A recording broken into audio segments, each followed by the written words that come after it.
গত কয়েকদিন ধরে টানা বৃষ্টি হচ্ছে বঙ্গে। একটানা বৃষ্টির জেরে নাজেহাল বঙ্গবাসী। হাওয়া অফিস সূত্রে খবর, মৌসুমী অক্ষরেখা হিমালয়ের পাদদেশে অবস্থান করছে। মধ্য বাংলাদেশে রয়েছে সক্রিয় ঘূর্ণাবর্ত। গাঙ্গেয় পশ্চিমবঙ্গ এবং উত্তর ওড়িশার উপর উচ্চচাপ বলয়, যার জেরে আগামী কয়েকদিন রাজ্যের বিভিন্ন জেলায় বিক্ষিপ্তভাবে বৃষ্টি হতে পারে। বৃষ্টির সঙ্গে বইতে পারে দমকা ঝোড়ো হাওয়া। তবে ভারী বৃষ্টিপাতের সম্ভাবনা নেই দক্ষিণবঙ্গে। দক্ষিণ 24 পরগনা, পুরুলিয়া, পশ্চিম বর্ধমান, বীরভূমে ভারী বৃষ্টিপাতের সম্ভাবনা। সঙ্গে 30 থেকে 40 কিলোমিটার বেগে বইতে পারে দমকা ঝোড়ো হাওয়া।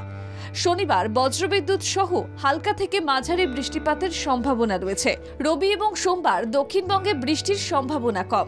হাওয়া অফিস জানিয়েছে, আগামী 13 আগস্ট পর্যন্ত কলকাতা সহ দক্ষিণবঙ্গের সব জেলায় হালকা থেকে মাঝারি বৃষ্টিপাতের সম্ভাবনা রয়েছে। বৃষ্টি কম থাকলেও বাতাসে জলীয় বাষ্প বেশি থাকায় আর্দ্রতাজনিত অস্বস্তি থাকবে। একদিকে যেরকম দক্ষিণে বৃষ্টি, অন্যদিকে উত্তরবঙ্গেও বৃষ্টির পূর্বাভাস। শনি ও রবিবার দার্জিলিং, কালিম্পং, আলিপুরদুয়ার, কোচবিহার ও জলপাইগুড়িতে বিক্ষিপ্তভাবে ভারী বৃষ্টিপাত চলবে। সোমবার অতি ভারী বৃষ্টিতে ভিজতে পারে জলপাইগুড়ি, কালিম্পং, দার্জিলিং ও আলিপুরদুয়ার।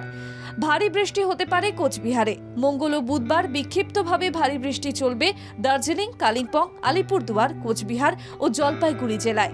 তিস্তা, তোর্ষা ও জলঢাকা নদীতে জলস্তর বাড়বে। নিচু এলাকা প্লাবিত হওয়ার সম্ভাবনা। শুক্রবার সকাল থেকেই আকাশের মুখ ভার ছিল।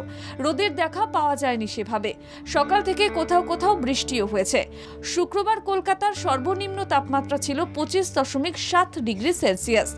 বৃহস্পতিবার দিনের সর্বোচ্চ তাপমাত্রা ছিল 29.7 ডিগ্রি সেলসিয়াস।